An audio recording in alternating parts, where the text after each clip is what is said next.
Sungai ini bukan sekedar aliran, tapi saksi yang diam atas kejayaan dan kebijaksanaan sebuah peradaban.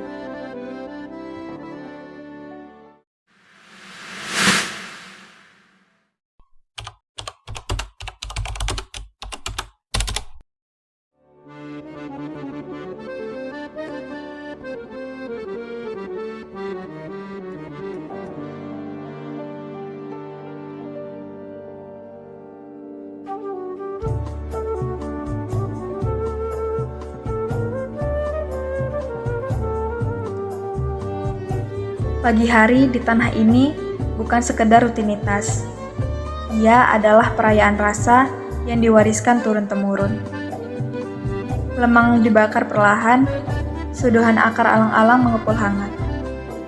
Mengantar cerita dari ibu ke anak, dari meja kayu ke masa depan. Di sini, kuliner bukan hanya tentang kenyang, tapi tentang melestarikan identitas. Dan di tengah pekan kecil ini, gemulai tarian mengalun mengikuti irama Melayu. Bukan pertunjukan, tapi napas jiwa Serdang yang masih hidup.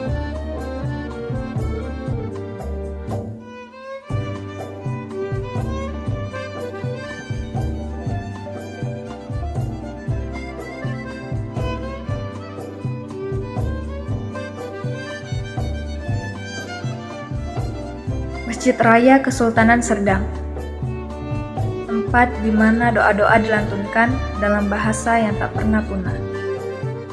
Didirikan oleh Sultan Basyarudin, masjid ini tak hanya tempat sujud. Ia adalah pusat pendidikan, tempat ilmu, dan akhlak bersanding. Langit Serdang mengenal kubah ini. Ia berdiri bukan hanya karena batu dan semen, tapi karena niat luhur yang diwariskan dari istana ke rakyat. Masjid ini adalah pengingat bahwa kekuatan bukan hanya di istana, tapi juga di sajadah dan ayat yang dijaga.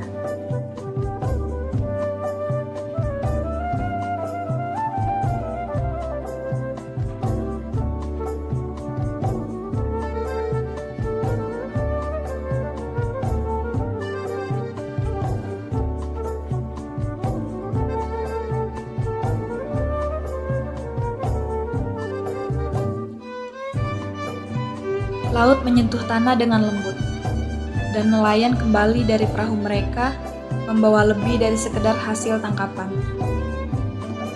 Mereka membawa cerita tentang ombak yang tak pernah sama, tentang angin yang dulu ditafsir para leluhur. Pantai ini bukan garis akhir. Ia adalah beranda Serdang yang membuka diri pada dunia.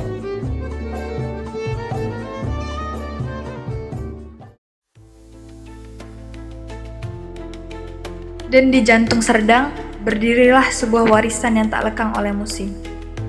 Rumah Datuk Balai Setia. Tempat musyawarah para datuk, tempat keputusan dilahirkan dengan adat sebagai porosnya. Kira berapa lama usia bangunan? Lebih kurang lah, 200 tahun lebih kurang. Kok kira-kira rumah ini apakah ada kaitannya dengan Kesultanan Serdang?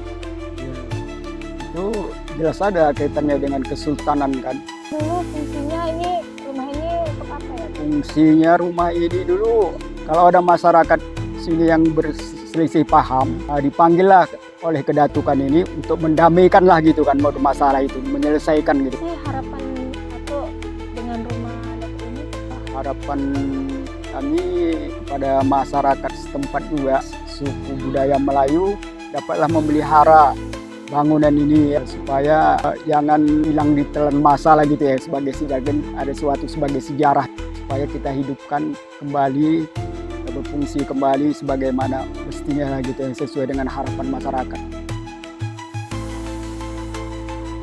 Ukiran di kayunya bukan hiasan.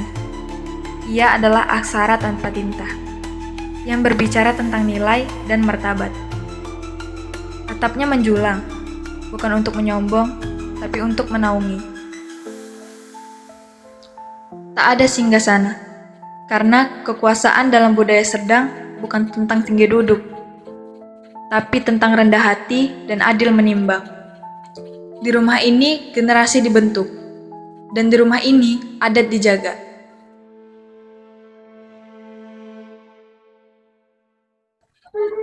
Bagaimana peran Kesultanan Serdang dalam sejarah Deli Serdang?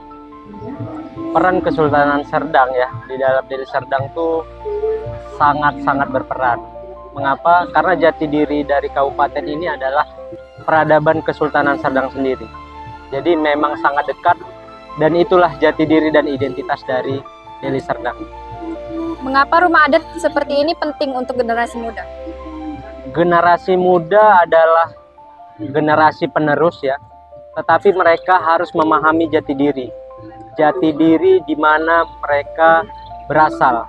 Deli Serdang memiliki banyak sekali peradaban peninggalan rumah-rumah adat yang itu menjadikan identitas bagi mereka. Mereka bisa bercerita, menampilkan bahwasanya peradaban mereka pernah ada di tempat mereka tinggal. Sore datang pelan. Di pinggir pantai aku duduk, menulis bukan karena ingin dikenang, tapi agar tak ada yang dilupakan.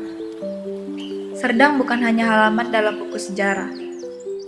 Ia adalah warisan yang hidup, bernapas lewat sungai, pasar, masjid, tarian, dan rumah yang masih setia berdiri.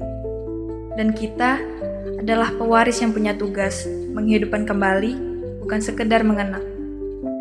Karena siapa yang mengenal tempat tilasnya tak akan kehilangan arah menuju masa depannya.